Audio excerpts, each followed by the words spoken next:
Friends কি খবৰ গীতাঞ্জলি ক্ৰিয়েশ্যনলৈ আপোনালোক সকলোকে স্বাগতম জনাইছোঁ। আশা কৰিছোঁ আপোনালোক সকলো ভালে আছে, ময়ো ভালে আছোঁ। আজি মই আপোনালোকৰ ওচৰত আটাৰে বনোৱা এটা ফেচ পেক দেখাবলৈ লৈছোঁ আৰু এই ফেচ পেকটো আপোনালোকৰ সকলোৰে ঘৰতে থকা 2-4 বিধ বস্তুৰে বনাই ল'ব পাৰিব। আৰু আপোনালোকৰ যদি মুখৰ ছালখন বহুত ঢেলা পৰি গৈছে, মুখৰ উজ্জ্বলতা নোহোৱা হৈ গৈছে, বেজাম হৈ গৈছে স্কিনখন, আৰু না যদি মুখত কলা দাগ পৰিছে, ছালখন যদি বহুত শুকান হৈ গৈছে, তেনেহ'লে এই ফেচিয়েলটোৱে আপোনালোকক বহুত সহায় কৰিব। চেলনত গৈ ফেচিয়েল কৰি অহাৰ পিছত মুখলৈ বহুত উজ্জ্বলতা আহে, মুখখন কেইদিনমান দেখিবলৈ বহুত বগা, চাফা আৰু উজ্জ্বল হৈ থাকে। কিন্তু চেলনত গৈ ফেচিয়েল কৰিবলৈ সকলোৰে বাজেট নাথাকে আৰু কিছুমানৰ সময় নাথাকে, গতিকে তেওঁলোকৰ কাৰণে মই আজি এই ফেচিয়েলটো দেখাবলৈ লৈছোঁ। আৰু মই সদায় এনেকুৱা ভিডিঅ' বনাবলৈ চেষ্টা কৰোঁ য'ত আমি কোনো খৰচ নোহোৱাকৈ আমি আমাৰ সকলোৰে ঘৰতে থকা 2-4 বিধ বস্তুৰ দ্বাৰা কিদৰে আমি নিজকে ধুনীয়া কৰি ৰাখিব পাৰোঁ, নিজকে সুস্থ কৰি ৰাখিব পাৰোঁ, আৰু লগতে যদি কোনো ধৰণৰ ছাইড এফেক্টো নহয়। গতিকে আৰু আপোনালোকে যদি এনেকুৱা ধৰণৰ ভিডিঅ' চাব বিচাৰে তেনেহ'লে আপোনালোকে মোৰ চেনেলটো ছাবস্ক্ৰাইব কৰি দিব, যাতে আগলৈও মই যিবোৰ ভিডিঅ' আপলোড কৰোঁ আপোনালোকে দেখিবলৈ পায়, যাতে আগলৈও আপোনালোকে এই ধৰণৰ ভিডিঅ'বোৰ চাই থাকিব পাৰে। তেনেহ'লে বেছি দেৰি নকৰি ভিডিঅ'টো আৰম্ভ কৰিবলৈ লৈছোঁ আৰু আপোনালোকে ভিডিঅ'টো শেষলৈ চাব। আপোনালোকক মই কোৱাৰ দৰে মাত্ৰ এবাৰ এই ফেচিয়েলটো কৰি চাব আৰু আপোনালোকে ইমান ভাল ৰিজাল্ট পাব, আপোনালোকে নিজেই পিছত কৰিবলৈ ল'ব। এবাৰ কৰাৰ পিছত এসপ্তাহলৈ মুখখন বহুত চাফা হৈ থাকিব, এসপ্তাহ পিছত আৰু এবাৰ কৰি ল'ব। পেকটো বনাবৰ কাৰণে মই প্ৰথমতে এটা বাতি লৈ লৈছোঁ। এতিয়া মই ইয়াতে এচামুচ গেহুৰ আটা দিম, যিটো আটা আমি সদায় ৰুটি খাওঁতে ব্যৱহাৰ কৰোঁ। এয়া মই এচামুচ আটা লৈ ল'লোঁ। এতিয়া ইয়াৰ লগত মই আধা চামুচ চাউলৰ গুড়ি মিক্স কৰিম। চাউলখিনি আপোনালোকৰ ঘৰত ব্যৱহাৰ কৰা যিকোনো ধৰণৰ চাউল হ'লে হ'ব, ভাল কৰি মিহি কৰি গুড়ি কৰি ল'ব। এতিয়া ইয়াৰ লগতে মই আধা চামুচ কফি পাউডাৰ এড কৰিম।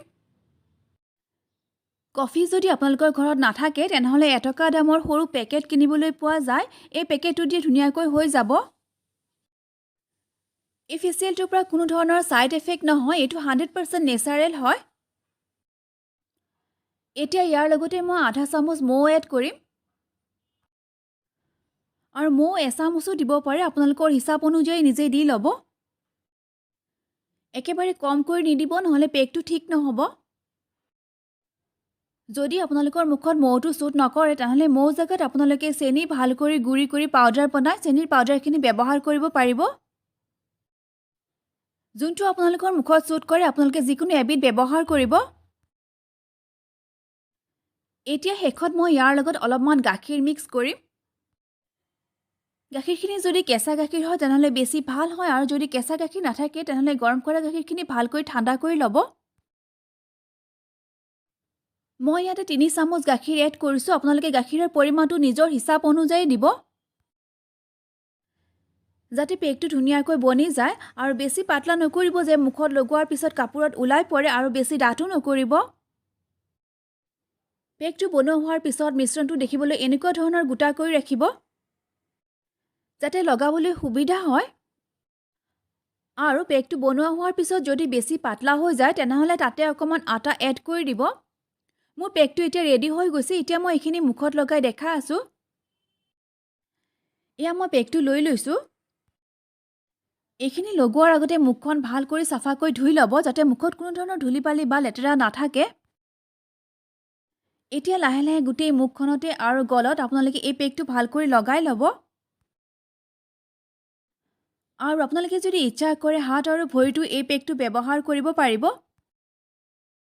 যদি আপোনালোকৰ লাগে যে হাত ভৰি দুখন লেতেৰা পৰি গৈছে, কলা পৰি গৈছে, তেনেহ'লে আপোনালোকে হাত ভৰিটো এইখিনি ব্যৱহাৰ কৰিব পাৰে, হাত ভৰি দুখন বহুত চাফা দেখিব।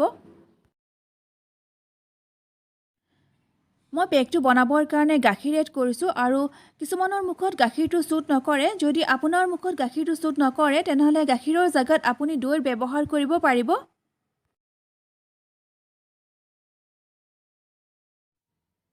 এইদৰে লাহে লাহে গোটেই মুখখনতে আৰু গলত অলপ মোটা কৰি ভাল কৰি লগাই ল'ব। 2-3টা লেয়াৰ লগাই দিব।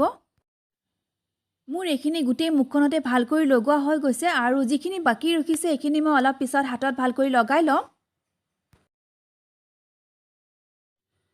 এতিয়া মই এইখিনি 15 মিনিট সময় কাৰণে এইদৰে শুকাবলৈ ৰাখি থম। তাৰপিছত মই আপোনালোকক দেখাই আছোঁ কি কৰিব লাগে। এতিয়া মোৰ 15 মিনিট সময় হৈ গৈছে আৰু 15 মিনিট সময় পিছত মোৰ মুখৰ পেকটো ভাল কৰি শুকাই গৈছে। এতিয়া মই অলপমান গাখীৰ হাতত লৈ ল'ম আৰু এই গাখীৰখিনিৰে মুখখন লাহে লাহে ভিজাই মাছাজ কৰিম।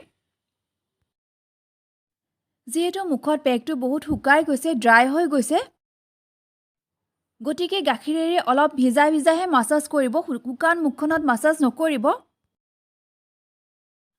আৰু যদি আপোনালোকে পেকটো বনাবৰ সময়ত দৈৰ ব্যৱহাৰ কৰে তেনেহ'লে অলপমান দৈ লৈ দৈৰে মাছাজ কৰিব।